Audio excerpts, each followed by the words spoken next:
Hello everyone. आज हम करेंगे अपना next chapter new questions and ideas. इसमें जो न्यू थिंकिंग स्टार्ट हुई ना, जैसे बुद्धा के आने से, जैन के आने से, वो हम पढ़ेंगे कैसे आई ये न्यू थिंकिंग और क्यों आई और इसके रिजल्ट क्या, और पूरे इनसे रिलेटेड हम स्टोरीज देखेंगे। ओके, तो शुरू करते हैं। देखो, इंट्रोडक्शन में हमें सिर्फ ये सिंपल बता रखा है कि बच्चों की ना स्कूल ट्रिप जा रही है, तो वो वहाँ पे टीचर्स कह रहे हैं कि हमें ना बच्चों को बुद्धा के बारे में बताना चाहिए, सारनाथ भी दिखाना चाहिए। ओके, देखो ये स्टोरी क्या है बुद्धा की। कौन थे भगवान बुद्धा? हम कहते हैं ना कि वो भगवान बुद्धा बने कैसे। ये है सिद्धार्थ था उनका नाम, और उनको कैसे कहते थे? गौतम कहते थे। और इन्हीं ने ही जो है ये बुद्धिज्म स्टार्ट किया था। ये बोर्न हुए थे 2500 साल पहले। और जैसे उस टाइम क्या था, जो महाजनपद थे ना, जो हमने पिछली क्लासेस में कवर करे थे, वो बहुत ज़्यादा पावरफुल होते जा रहे थे।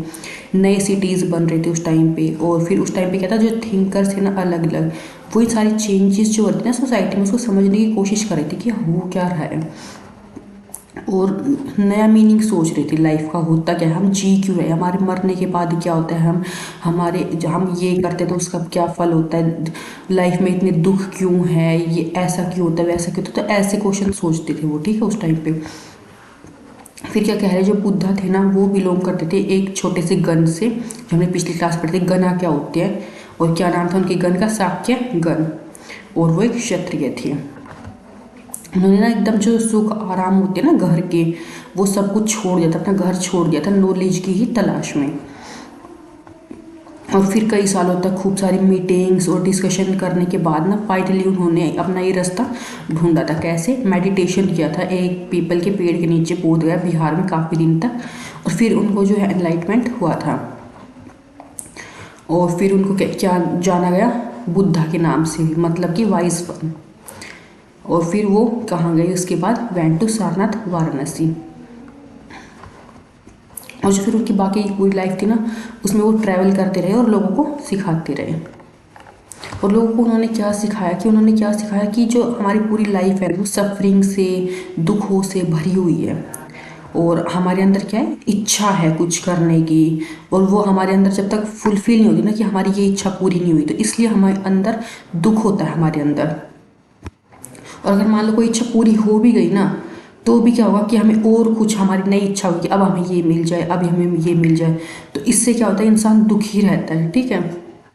और इसने उसको क्या बोला, इसको तन्हा बोला इस चीज़ को। और उन्होंने क्या सिखाया कि लोगों को कैसे काइंड रहो सबके साथ, रिस्पेक्ट करो सबकी, या और इंक्लूडिंग एनिमल्स, यानी कि सिर्फ इंसानों की, एनिमल्स की भी रिस्पेक्ट करो, और उनको ढंग से सबको ट्रीट करो। और वो बिलीव करते थे कर्मा में, मतलब कि अपने जो हम करते हैं उसका हमें फल मिलता है, कि अच्छा बुरा हम जैसा करेंगे वैसा हमें फल मिलेगा, या तो इस जन्म में या फिर अगले जन्म में। और वो जो लोगों को सिखाते थे ना, वो थी प्राकृत लैंग्वेज। प्राकृत लैंग्वेज है उस टाइम की नॉर्मल लोगों की लैंग्वेज थी, यार कि सबको समझ में आती थी। जैसे हमारे यहाँ नॉर्थ इंडिया में हिंदी है और साउथ में इंग्लिश है। ओके, और उन वो लोगों को ये कहते थे कि आप सबकी बात पे यकीन मत करो, खुद से सोचो, ठीक है, कि ऐसा क्यों हो रहा है लाइफ में। फिर यहाँ पे स्टोरी एक और दे रखी है उनकी, किशा गौतमी की। क्या कह रहे कि एक किशा गौतमी थी, उनका ना बेटा मर गया था। तो वो कह रही कि मेरे बेटे को ना वापस ला दो कोई। तो एक इंसान ने उसको बोला कि तुम ना बुद्धा के पास चले जाओ, वो तुम्हारी हेल्प करेंगे। और फिर वो बहुत खुश हो गई, बुद्धा के पास गई।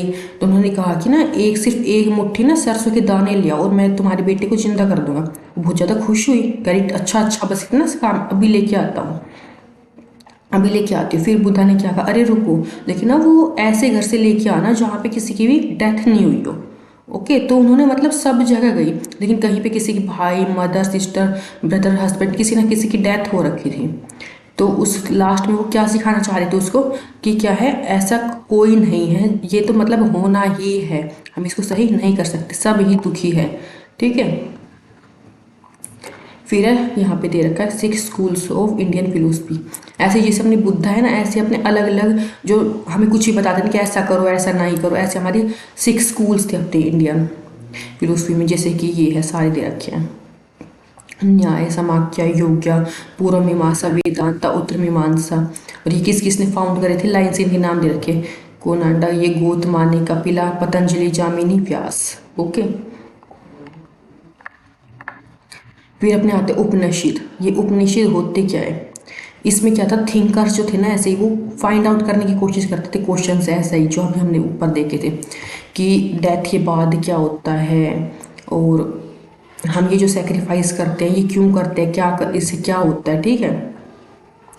तो उन्होंने ये सब लिखा था इन उपनिषद में। और हम डेथ के बाद क्या करेंगे, उन्होंने आत्मा के बारे में बताया कि ब्राह्मण यानी जो भगवान जो यूनिवर्सल सोल जो है वो कौन है, वो अल्टीमेट। उन्होंने क्या बताया, आत्मा और ब्राह्मण, ब्रह्मा किसको बोले, भगवान को, आत्मा और ब्रह्मा एक है। और उन्होंने और सारी अपने साइड आइडियाज ना जो है उपनिषद में लिखे थे। उपनिषद का मतलब होता है अप्रोचिंग एंड सिटिंग नियर, मतलब पास में बैठ के आप किसी को ज्ञान दे रहे हो, ठीक है।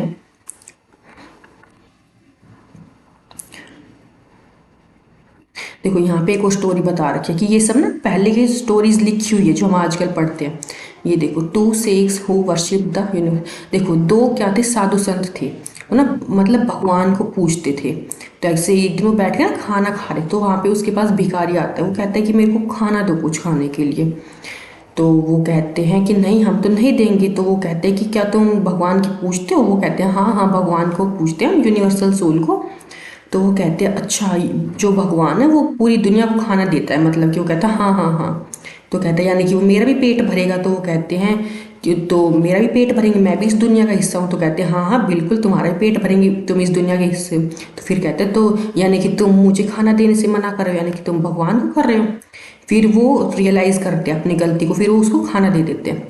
समझ में आई वो क्या कहना चाह रहा। तो ऐसी उस टाइम पे ऐसी बातें उठ रही थी। ओके, ऐसी स्टोरीज लिखी गई थी। देखो इसमें सारी ऐसी बातें लिखी हुई थी कि दो लोगों के बीच में, टीचर स्टूडेंट के बीच में, ऐसे सिंपल डायलॉग से बातें समझा रखी है बहुत अच्छी। मोस्ट जो उपनिषद है ना वो थिंकर जो थे वो मैंस थे, स्पेशली ब्राह्मण्स थे, राजास थे। वुमेन्स बहुत कम थी, जैसे कि गार्ग्या, पाला, घोषा, मैत्रेयी। और पुअर जो पीपल होते थे ना वो बहुत कम ही ऐसी चीज़ों में जब डिस्कशन होता था तो पार्ट कम लेते थे, ठीक है। और फिर क्या कह रहे हैं, बहुत सारे आइडियाज जो उपनिषद के ना वो बाद में डेवलप हुए हैं, जैसे कि फेमस थिंकर शुक्राचार्य थे ना, उन्होंने और आइडियाज लिखे।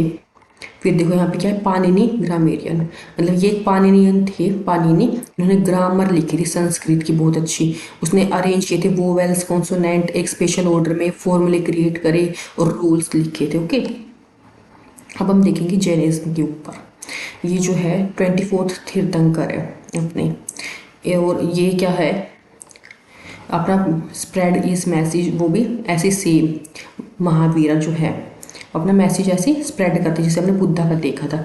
और ये भी उतने ही टाइम पीरियड के अराउंड थे। ये थे क्षत्रिय प्रिंस थे लिच्छवीस के।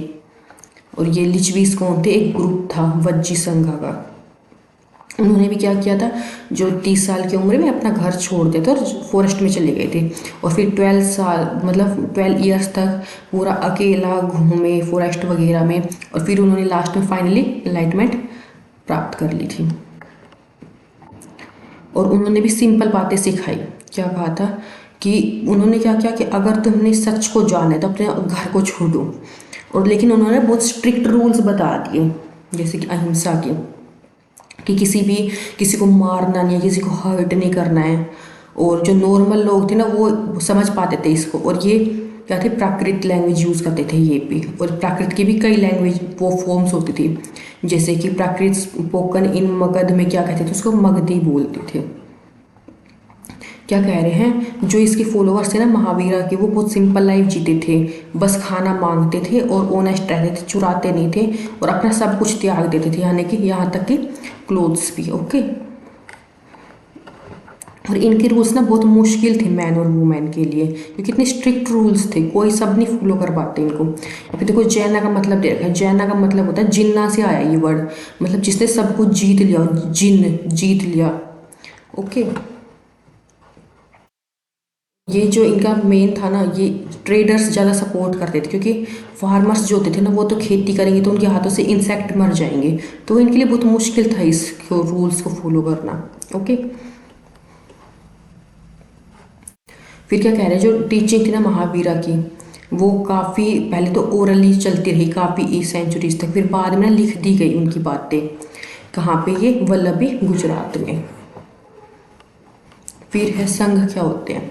देखो जो दोनों के दोनों महावीरा और बुद्धा, उन्होंने क्या किया कि देखो जो भी अपने घर को त्यागेगा ना, मतलब सच को, ज्ञान को प्राप्त करने के लिए, वो संघ में रहेंगे, एक साथ इकट्ठे होकर संघ बोलेंगे उसको, मतलब कि एसोसिएशन है जिन लोगों ने अपना घर छोड़ दिया है।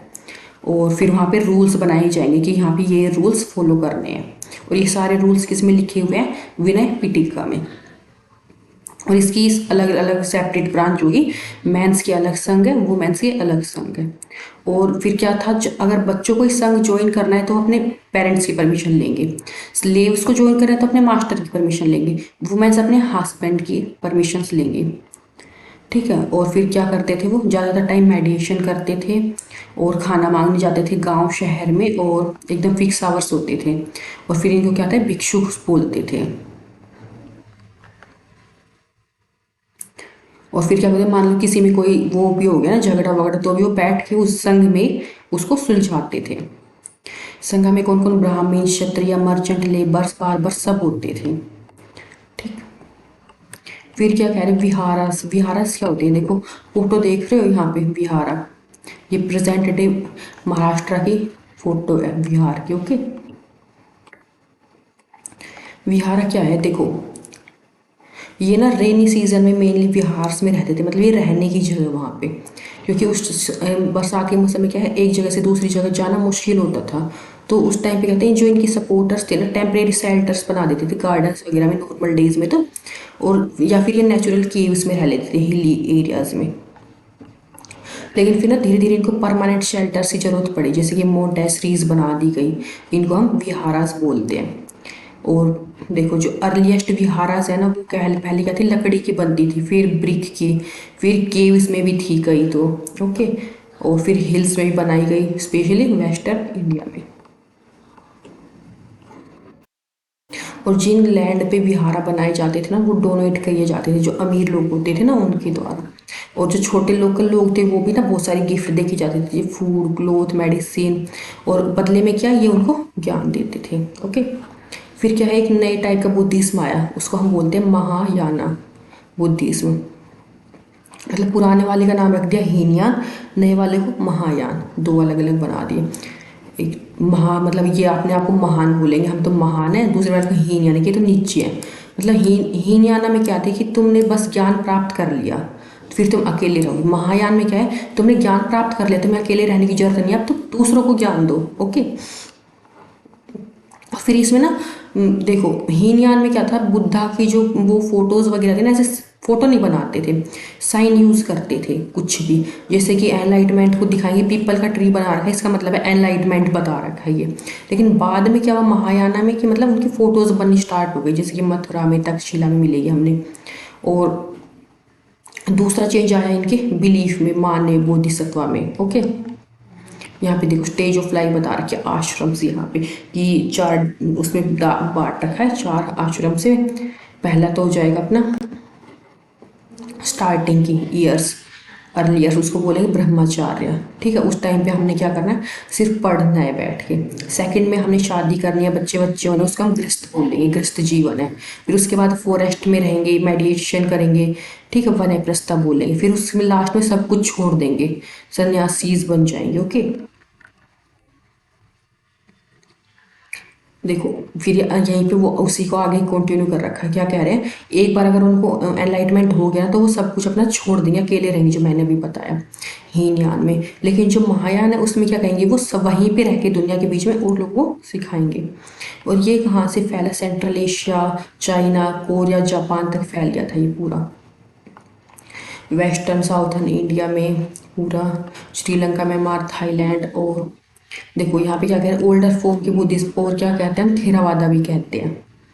फिर क्या होता है, पिलग्रिम क्या होता है, पिलग्रिम मतलब कि जो हम किसी भगवान को मानते हैं ना, जहाँ पूजा वूजा होती है, ऐसी जगह होली प्लेसेस पे हम अगर घूमने जाते हैं तो उसको पिलग्रिम्स बोलते हैं। पिलग्रिम्स पे ना अपने चाइनीज बहुत सारे आए थे, जैसे कि चाइनीज बुद्धिस्ट पिलग्रिम, फाशियान, ये 1600 साल पहले आए थे, श्वान जैंग आए थे 1400 साल पहले। और इन्होंने यहाँ के बुद्धिज्म के बारे, इंडिया के बारे में लिखा।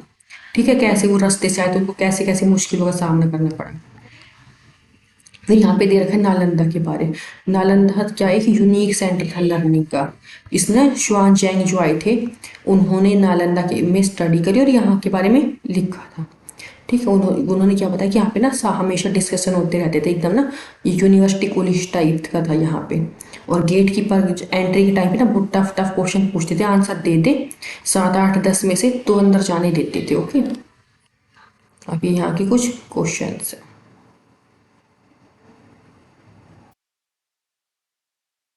एक बार आप इनको ट्राई कर सकते हो करके। अब देखो, ये सोचो ये क्या क्या दे रखे हैं। तन्हा, ये अकेला, प्राकृत लैंग्वेज थी, उपनिषद, आत्मा, ब्राह्मण। अगर आपको ये वर्ड नहीं आ रहे तो ऊपर ऊपर जाके फिर से पढ़ो। अहिंसा, जैन, संघ, भिक्षु, विहार, आश्रम। आपको ये सारे टर्म आने चाहिए। ठीक है, डेफिनेशन आ सकते हैं एज ए क्वेश्चन में, एमसीक्यूज टाइप में। ये देखो यहाँ पे इंपॉर्टेंट डेट्स हैं। उपनिषद थिंकर, जैन टीचर, महावीरा, ये कब थे? 2500 साल पहले। और ये जो लिखे गए थे ना टेक्स्ट, ये थे 1500 साल पहले लिखे गए थे। मिलते हैं अपने अपने नेक्स्ट टॉपिक नेक्स्ट क्लास में। Thank you.